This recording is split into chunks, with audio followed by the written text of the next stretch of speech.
Hey guys, good morning. Gina here. Just wanted to jump on quick for a brief episode of Let's Talk Life.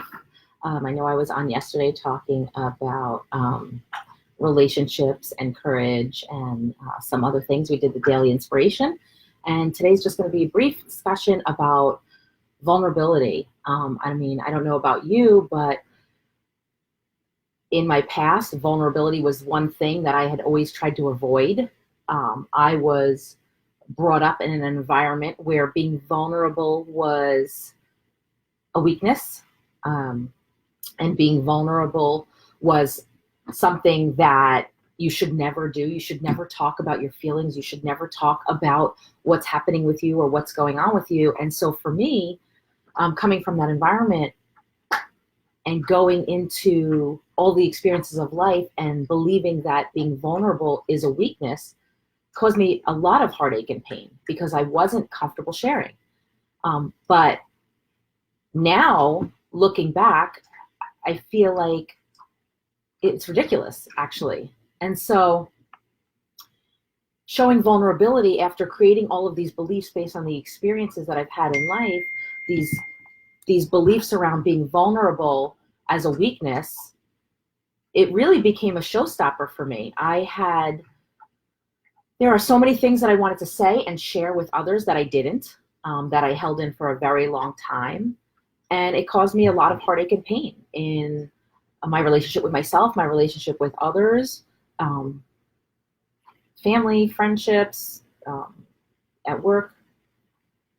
So there's so many different things around being vulnerable, but what it is it's really showing courage. And so I felt like I had to avoid it. I felt like I had to push away or protect myself. I built up this wall that nobody could get through, and that really wasn't healthy. And so what I found was being vulnerable is probably one of the most courageous things that anyone could do. Is you're sharing something that is, you have a fear around being open. You have a fear around uncertainty, or there's a risk associated, or emotionally exposing yourself to judgment and criticism and all of these other things that come along with being vulnerable, or so we believe. Then it comes to a point in my life where I'm like, okay, this hasn't been working for me, so let's try something else. Let's try being vulnerable. I'm not going to hold back because I'm concerned with someone else judging. I am no longer going to fear or worry or even care as much about what other people think and believe about what I'm doing, right? Because I know my character, I know my integrity. And so I just care less about that. And what I'm doing is now I'm focusing on sharing, because so many people don't share that it causes so many issues in relationships, the relationship with yourself and others. Because now people are guessing, what is going on with you? What is going on with her? What is going on with him? Why is this behavior happening? What's causing it? And nobody knows. And then they assume, and there's judgment and so many other things, but that's not really the case. It's a traumatic experience, or it's a deep, grief or pain that this person's going through, and they're not showing it. They're not being authentic because of fear, right? So what is this vulnerability? So if you look at Brene Brown, the book called Daringly Great, How the Courage to Be Vulnerable Transforms the Way We Live, Love, Parent, and Lead, and that's by Dr. Brown. And vulnerability is defined as the uncertainty, risk, and emotional exposure. And vulnerability is the birthplace of love, belonging, joy, courage, empathy, and creativity. It's the source of hope. It's the source of empathy and accountability and authenticity. Who are you being, right? If we want greater clarity in our purpose, or deep or meaningful relationships, or spirituality, or faith, in whatever, vulnerability is the path. Right? It's the core of all emotions and feelings, and that's directly from the book, Daringly Great. Daring Greatly, actually, by Brene Brown. And so What are some examples of being vulnerable? Saying no, asking for help, admitting that you have a fear, calling a friend who is going through something so tragic, and just calling them and being there for them, right? Being vulnerable is dating again after a divorce. Hey, Carol. Being vulnerable is allowing yourself to fall back in love after experiencing deep pain or a traumatic experience. Vulnerability is, getting pregnant after several miscarriages. Vulnerability is exercising in public and even though you don't know what you're doing, or being out of shape, or admitting that you have a fear, or admitting that you are wrong, being accountable, right? There's so many different things around vulnerability, right? But what it feels like when you do it, and it takes practice, right? It's not always comfortable. It's difficult. It is definitely difficult if you are not a person who shares. To open up and share all of a sudden can cause an immediate physical reaction of sweaty palms, racing heartbeat, maybe some lightheadedness, some anxiety, panic attack, things like that around being vulnerable. But what it feels like once you do it is taking a deep breath and letting it out. What it feels like is not holding it in. What it feels like is complete freedom. What it feels like is courage, right? Meeting fear. It's like that from the book, right? Brene Brown's book, the terrifying point on a roller coaster when you're about to tip over the edge and take that plunge. Right? That's what it feels like. It's freeing. So just because something didn't work out, or just because something didn't go your way, or a relationship, or a project, or a program, or an event that you're hosting, right? Admitting to yourself and to others, people, in a safe environment. You don't want to be vulnerable with people who are judgmental, right? Especially when it's a one-to-one or face-to-face or a small group, right? You want to find a safe space, especially to start. And then once you care less what other people think and feel, it doesn't really matter, right? And so it's just being your authentic self. It's showing up and saying, hey, this is who I am, and this is how I feel, and this is why. This is my experience. My marriage wasn't great. It was not a good experience. It doesn't mean I'm not going to try again. It means I'm going to look for something different because that didn't work. That wasn't the right fit for me. Right?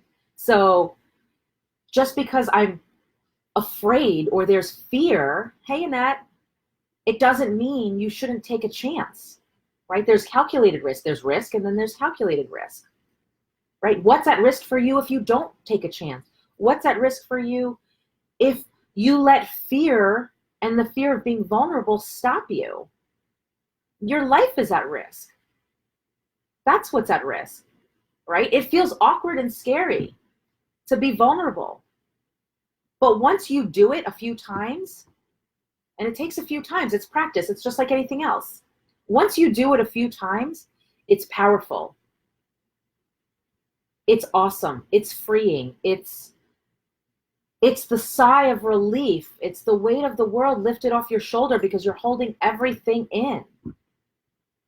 It's being your real, authentic self and not worrying as much about, or at all, about people who judge or who are criticizing.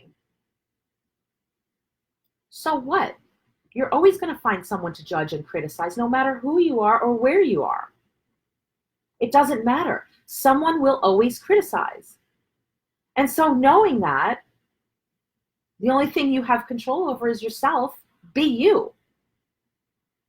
Right? What could you do? Be you. Show up for yourself. Be vulnerable. Care more about you and what you think and feel and believe than what anyone else thinks and feels and believes about you or how you should be living your life. You're the one that has to lay your head on your pillow every night and feel comfortable with who you are. So just be you. Take that first step. Meet fear at the doorstep. Right? Fear is a natural response to uncertainty and risk. However, the problem with fear is when you allow it to stop you from living your life the way you want to live your life, doing what you need to do for yourself, what you want. Right? With your partner in a relationship, share with them. Yesterday we talked about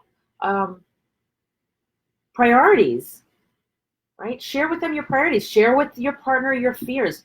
Share with them the things that affect you, positively and negative, right? It's not just about the negative. Oh, change this, change that. No. It's this is what I love about you. This is what, this is what you do that inspires me. And this is what you do and say that's very hurtful to me. Right? So being open and vulnerable with your partner and clearly communicating what it is that you're feeling, being vulnerable. It might not make sense. And that's how you can say, you can say it to your partner. This may or may not make sense to you. It is how I feel. My feelings are mine. I own them. They are mine and they are real. And so while they may or may not be your feelings or anyone else's feelings, that's irrelevant because they're mine. And when you're in a relationship, when you're in a partnership, that should matter too. So vulnerability shows courage. You want a really great relationship?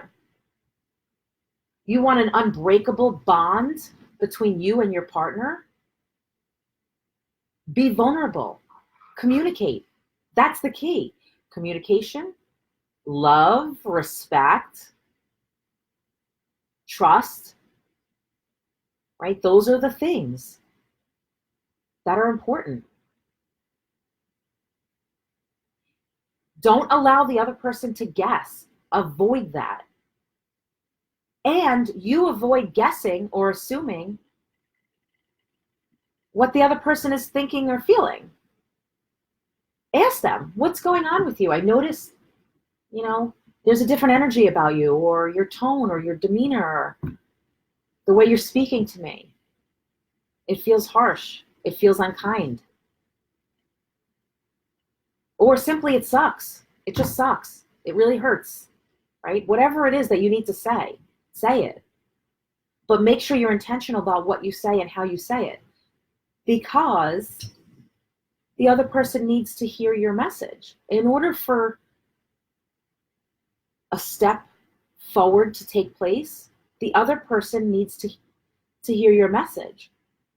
And so being intentional about what your goals are for the conversation, what you would like to see happen, is key. You have to be intentional. And take a deep breath, because it's very easy to get caught up and tied up in the emotion, especially when there's pain or grief. So setting your intentions, knowing what you want the outcome to be before you start the conversation. And if things start to get heated, hey, walk away. Now's not a good time. Let's talk later. If there's any yelling involved, stop the conversation.